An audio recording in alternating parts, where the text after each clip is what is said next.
What's up, my people? It's always so nice to see your smiling face. It really enriches my day. It just brightens my time here on the planet Earth. Thank you for spending a couple moments listening to this old windbag. So let's blow some wind at you. Let's talk to you about our friends in China. The early days, people. I got a guitar here from like the mid-'80s. Made in China. Plum Blossoms. Oh, Plum Blossoms. This is early, man. In the mid-'80s, China wasn't making anything yet, man. Making chopsticks, making gunpowder, pasta, maybe. Not much else, though, man. China was still infantile, man. It was still, Chairman Mao, man. Not making with anyone anyhow, man. With this guitar, somehow, this is pre-Tiananmen Square, people. This is Peking time, man. That's a long time ago. This is made in Guangdong, too, which became like a huge industrial center. Shortly after the guitar was made. Now, this is very interesting. Even the label looks like, you know what I mean, like very strangely oriental. You know what I'm saying, man? And I don't mean that word oriental in an offensive way, man. I mean it in the way it did. When this guitar was manufactured non-offensively, man, it was friendly as possible, man. Careful, selfie stick. It's okay. I don't mean burden you guys, you know what I mean? I want to talk to you about it. It's not really missing anything big. A couple of the tuning pegs are missing. I got this for $5, $10, something like that at the flea market, and like a big package deal. Been sitting around a while, you know what I mean? Could use a little bit of fixing. But it's a pretty solidly built instrument. It's a basic thing. Looks to be a nice thing. Let's get it all shored up. And we'll sail on the summer breeze together. I'll flip you around, man. So it is, folks. Nondescript is the adjective for this particular instrument, man. Nondescript. It's like an early cheap guitar, man, from the 80s, man. That's what it looks like. You know what I'm saying? It looks like it was made in Taiwan. You know what I'm saying? Could have been, but it wasn't, you know. Now, it looks like it was inhabited by a family of timber wolves or something. I don't know what the hell's going on there, man. We're going to have to give it a good cleaning out. That's a very cool label. You know what I'm saying? It looks like an old, you know what I mean, Chinese menu. I don't know what this is. Is this ware? Is this dirt? Is that like a fungus or something? It's an infection of the urethane. Let's see if we can treat that somehow. You know what I'm saying? Other than that, there's a couple structural things that need to be done to this guitar. See, look at this. That's a little bit of tad bound. A little bit of tad bound. What's up, Type Bond? Talk about sponsorship, man. Guitkits and you, man. Perfect together. You know what I'm saying? And up here, you know what I mean, our total tuning button. He's been detuned, man. He's missing. I don't know what it looks like. The gear is there, as is the peg itself, but we're missing in action. So those are the two things in the neighborhood. Nut looks good, right? Nothing really right home about. I mean, frets look pretty good. The action's pretty good. I mean, it's not too high. Pretty nice. A couple little dings and dangs, you know what I mean? Here's a dang. Other than that, here's a ding. Might be just dirt, man. Sometimes you gotta distinguish between the dirt and the dangs, man. Anyway, that's pretty much the longest video you're gonna see in this particular episode. Because, you know what I mean? Ain't too much to talk about, man. Let's get these old strangs off here. And just clean out this old hueco in here, man. Clean out the old hueco. You know what I'm saying? We'll see you on the other side of the bridge. Peace be with you, partner. Voice is off, people, man. We got the strings off. You know what I'm saying? We took a good look at the guitar. Structurally in great shape. I really like the guitar. I like the action of it. I like its simplicity. Not too much damage in the inside there. You know, we get a better picture now. It's like the little family of rats only stayed in this little area. They didn't move to other neighborhoods in the guitar, man. They stayed in their little section, man.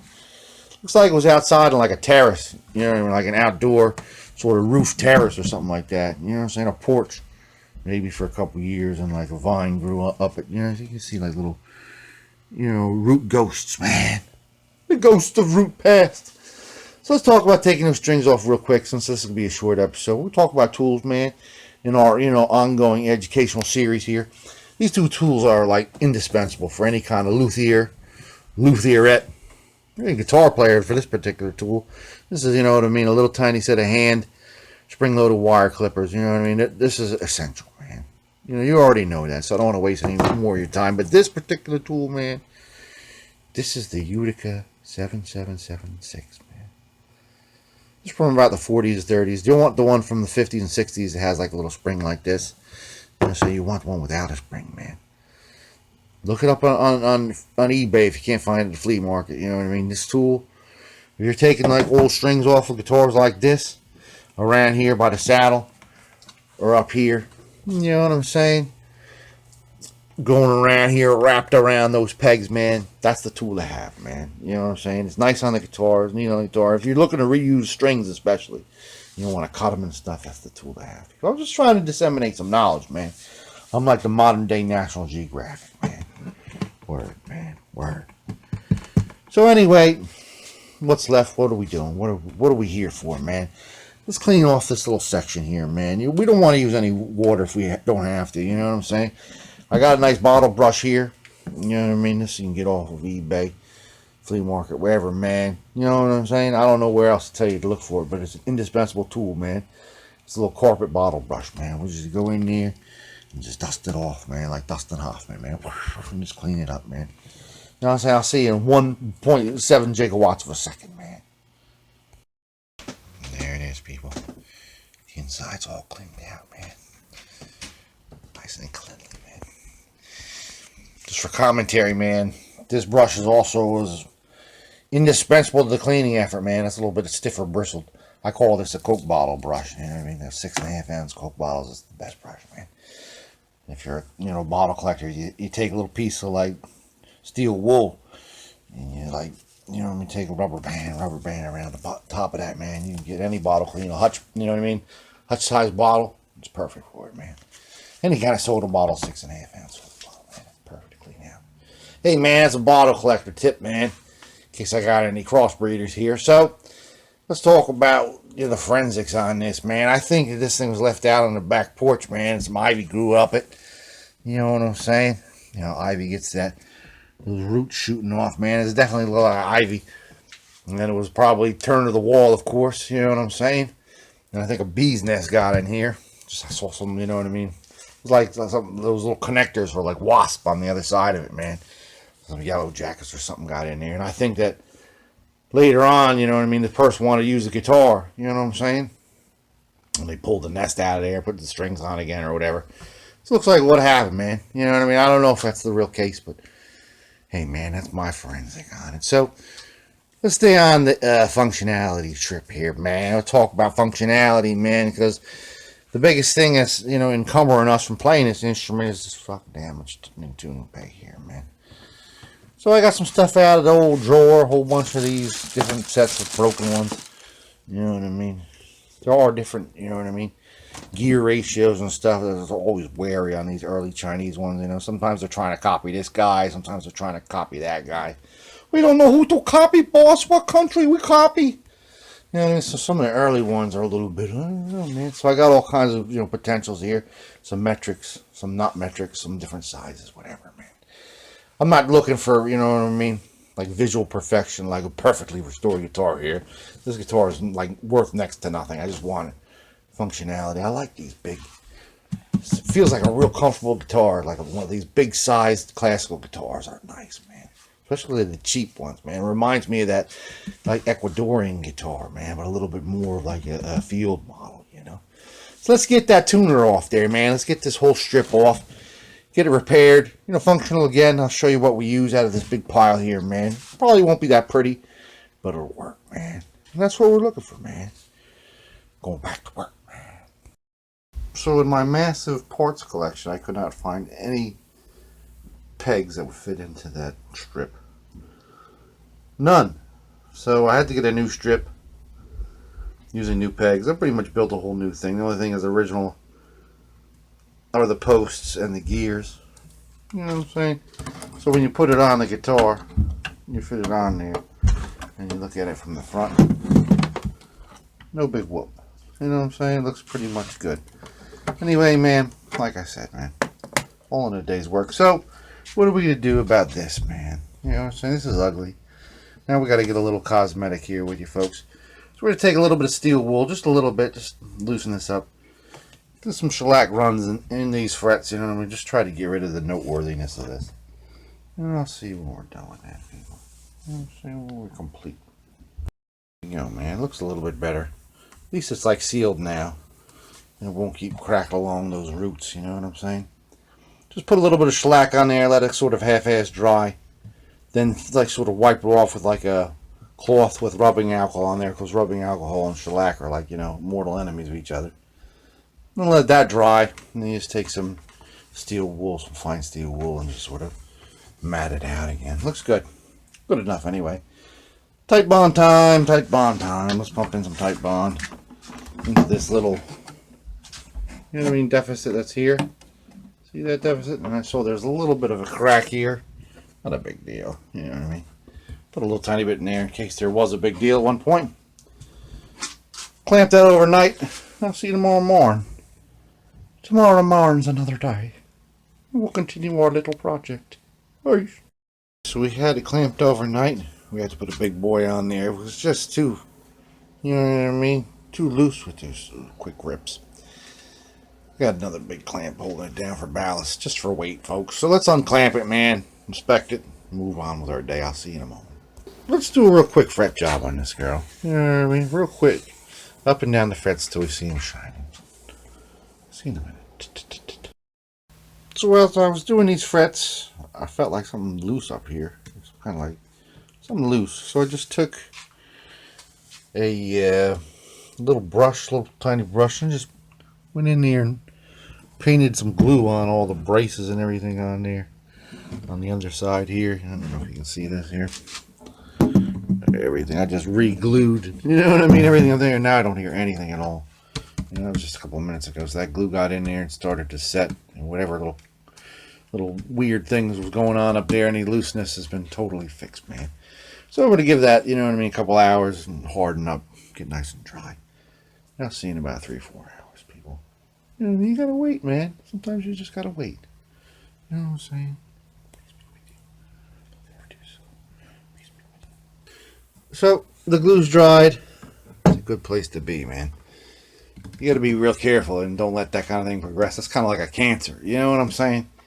Dry, cracking glue inside of a guitar can eventually cause serious structural problems. You know what I'm saying? When the guitar just can't hold itself together anymore, how's it supposed to, you know what I mean, stay together with like full tension of strings on it, man? Anyway, people, let's move along. This guitar is filthy. Filthy dirty. Can't really see, like, you know what I mean, like with my nice little camera pointed at it from a distance, how filthy dirty this thing is. But it's disgusting, man. So I got some water here. I take it like you know what I mean, an old sort of washcloth, and just take a little bit of water and just get all the obvious junk off of it, you know, all over it. And we're going to clean the whole damn thing with some phony pledge, people. Old furniture polish. Furniture polish. You know what I'm saying? Guy's filthy, man. So I'll see once we're all furniture polished up. You know what I'm saying, people? Everything, man, including this, man. This isn't real rosewood, man. It's just a painted piece of wood. Peace be with you. There it is, folks. Kinda sheeny, kinda shiny. That back had like some kind of like somebody like had like spilled like candle wax all over it or something, man. Like little flecks of it. Oh, man. It's hard to get off, man. Pain in the ass, man. Pain in the ass. So anyhow, what we got to do now, I mean, the finish on this thing is pretty damn good, man. The only thing that's really a miss at all, I mean, looking at the whole thing, no major scratches, no dings, no dents, nothing. See how we're just painted on black binding on the front and the back? It's kind of all chipped up. You know what I'm saying? Chipped up there and here and here and there and everywhere, man. It can be easily remedied, man. Just one of these guys. Go around the edge, man. Slowly but surely. You gotta get this up real quick, though, or it will stain, man. So keep a little, like, rag of alcohol ready. I'll be right back with you, man. I'll show you what I'm talking about. Or if you're from Canada, I'll show you what I'm talking about. Yeah, that looks much better, man. Looks much better, man. It's been restored, man. You know what I'm saying? All around where it was glued. You know what I'm saying? It just looks better, man. Just looks better, people. We're almost getting there, man. You know what I'm saying? You can go back about your daily chores in just a couple minutes, man. Let's put this guy back on there, man. Let's screw him in, man. Screw me in, please, please. See you in a minute. Yeah, man. All screwed up like it should be, man. We're so close, people. We're so close. Let's give the body a nice, healthy coat of Mom's cleaner wax, you know, and get whatever else is left floating around here, and just keep a little bit of a shell on there, man. A shell of protection against the ivy, man. Put a little bit of butcher's wax, bowling alley wax for those keeping score, man. Where to put that? On this beautiful, beautiful painted fretboard here, man. Gorgeous. Then when we're done doing that, man, I'm gonna put these on, man. This is my new fave, man. I think I talked about this in an earlier episode. Tiger Spark string for very strong man. This is the cheapest classical guitar string you can buy on Amazon, folks. Oh, very strong, very good tone. I'm telling you, man. I'll see you on the clam shots, man. Peace be with you. Look after yourself. Peace be with you. Look after yourself. It is, folks. Plum Blossoms. If you're expecting me to come on and say something like, you know, this cheap Chinese guitar is the GOAT, man, you're dead wrong. This thing is a piece of shit. It really is, folks. Seriously. I put the strings up and I brought it up to tension. Started pulling the bridge up a little bit and started buzzing. So I shot some glue in here. Let it dry off. It's not buzzing anymore. I think I might go back into the parts pile after we're done this video. But right now it's in perfect condition. Working order.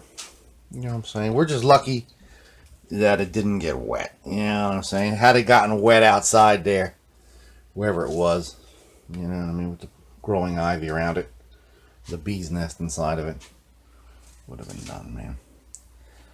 Had a couple of these on, you know, the Goodwill archive, you know, on the internet, ranging from like $4 to like $30. I think was the most expensive one ever sold in the United States.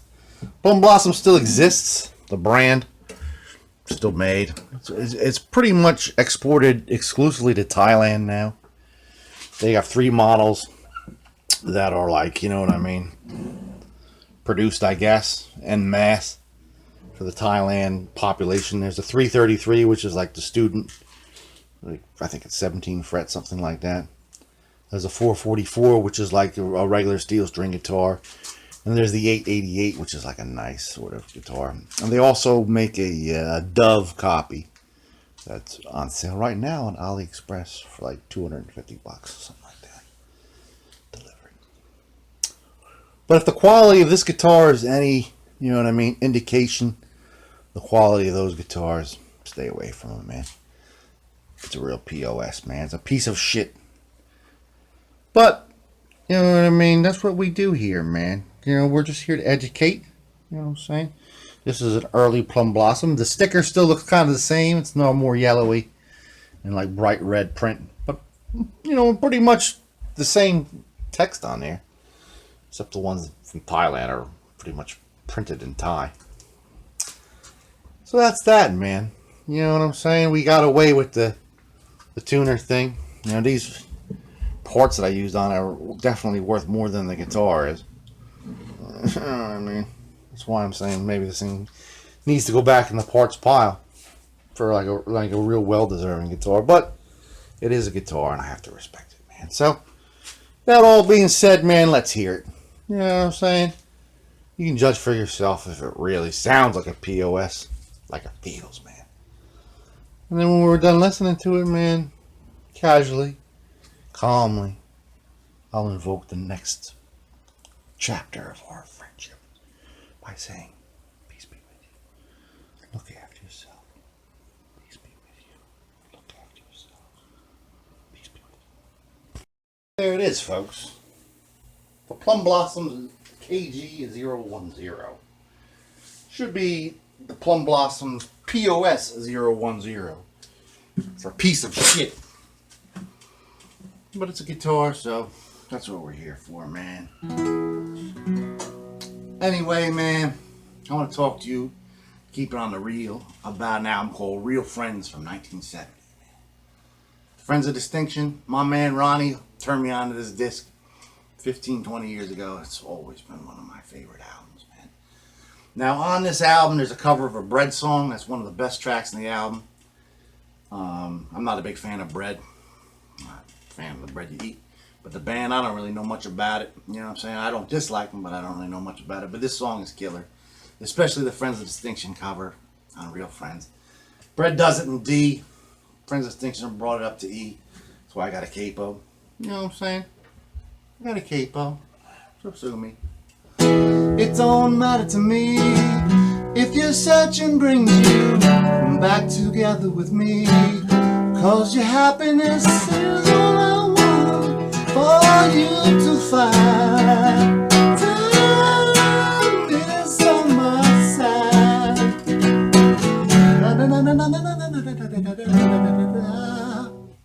Hey man, peace be with you. Friends of Distinction, Bread, all you survivors of those two bands, man, wash your hands, man. Wash them good, wash them clean, man. Again, man, stay away from the Plum Blossoms. It's a real POS, man. And that means piece of shit.